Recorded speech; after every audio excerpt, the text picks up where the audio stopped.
शिक्षक भरती प्रक्रियेला पुन्हा ब्रेक। विधान परिषदेच्या पदवीधर शिक्षक मतदार संघ निवडणुकीची आचारसंहिता लागू।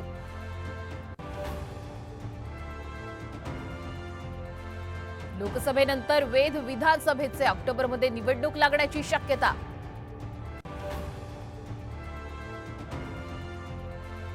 लोकसभेपाठोपाठ आता विधान परिषद उमेदवाराचाही पेच। 4 जागांसाठी महायुती आणि महाविकास आघाडीत इच्छुकांची फिल्डिंग। आज 10वीचा निकाल दुपारी 1 वाजता होणार जाहीर।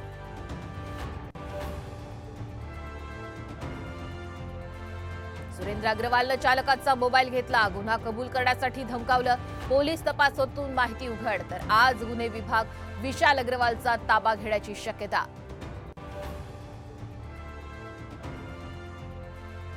कोलकातानं तिसऱ्यांदा चषकावर कोरलं नाव। IPL 2024 फायनलमध्ये हैदराबादचा 8 विकेटनं पराभव।